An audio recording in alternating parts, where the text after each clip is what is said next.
The warrior died alone the first time long before his heart stopped beating. It happened the moment the gates closed behind him and the kingdom he bled for turned its face away. Snow fell softly as if to mock him, covering the tracks of soldiers who had sworn brotherhood only days before. His armor was gone, his sigil torn from his chest, his name stripped from record and memory. The charge was treason, but the truth was simpler. He had refused an order that would have burned a village of innocents.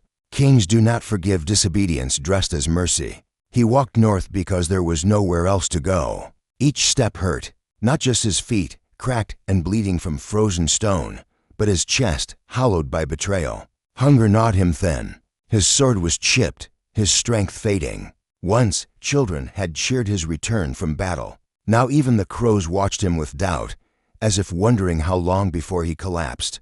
Nights were the worst. The cold crawled inside his bones, and memories crawled inside his mind.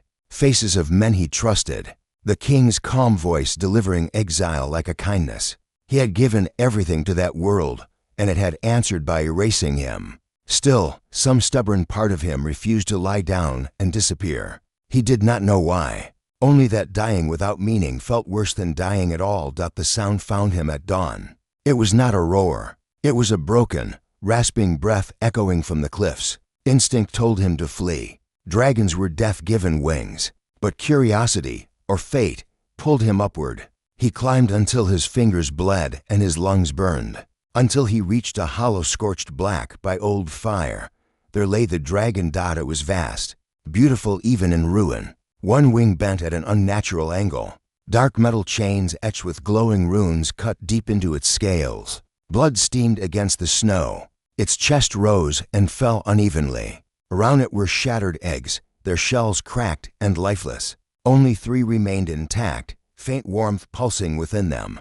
The dragon opened one eye. There was no fire in it, only pain, and something close to despair.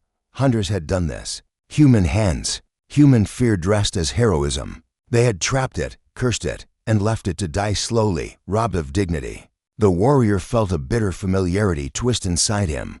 He could leave. He should leave. A dragon was not his concern. He was weak, broken, alone. But as the wind screamed through the nest, he saw frost creeping toward the living eggs. Something in him snapped into place.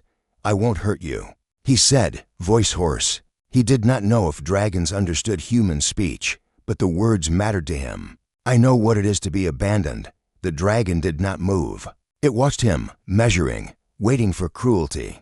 He tore his cloak into strips and bound what wounds he could reach. The chains resisted his blade, but he struck them anyway again and again, until sparks flew and his hands went numb. When night fell, he dragged himself around the eggs and pressed his body close, shielding them from the cold with what little warmth remained in him. He stayed. Each day drained him further. There was no food. His injuries festered. Fever came and went. Still, he spoke. He told the dragon his story, not because he expected comfort, but because silence felt heavier. He spoke of loyalty twisted into betrayal, of honor punished, of being cast out for choosing mercy. The dragon listened, its breathing steadied, its eye softened, just slightly. When the man shivered uncontrollably, the dragon shifted its massive body to block the wind. When pain racked his chest, a faint heat radiated from its scales.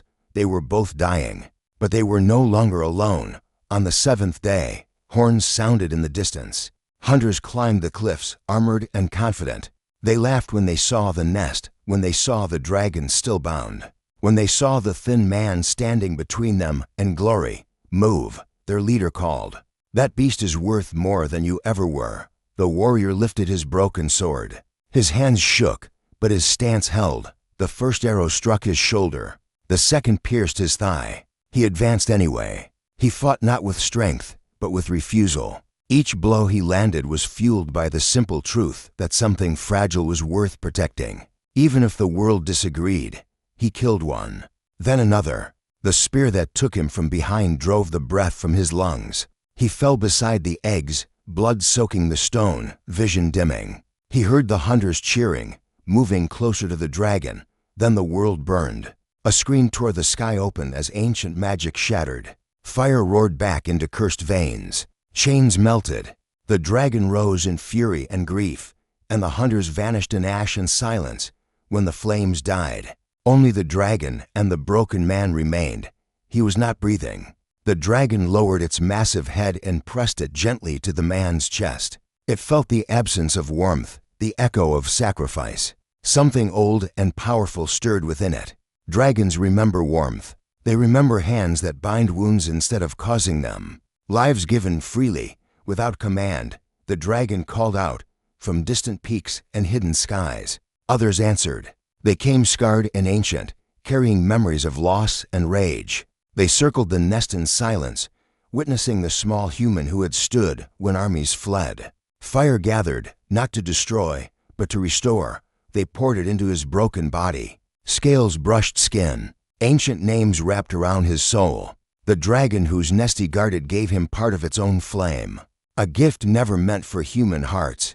The warrior gasped. He woke surrounded by heat, by wings shielding him from the cold. His scars glowed faintly, like embers beneath ash. His heart beat strong, carrying borrowed fire. When he sat up, the dragons watched with something like reverence. He was no longer exiled. He was changed. They did not make him king. They did not bind him with crowns or commands. They gave him something greater, a place among stories, a name spoken with respect. He walked between worlds, human and dragon, bearing the truth that strength is not cruelty, and warmth is not weakness. Among humans, his tale faded into legend. Among dragons, it was never forgotten. They told their young of the fragile warrior who chose to stay, of the broken man who offered warmth when all else failed, and in quiet moments, when hope feels thin and loyalty feels dangerous, his story still whispers through fire and stone. Because power can be stolen, fear can rule, but sacrifice freely given will always change the world.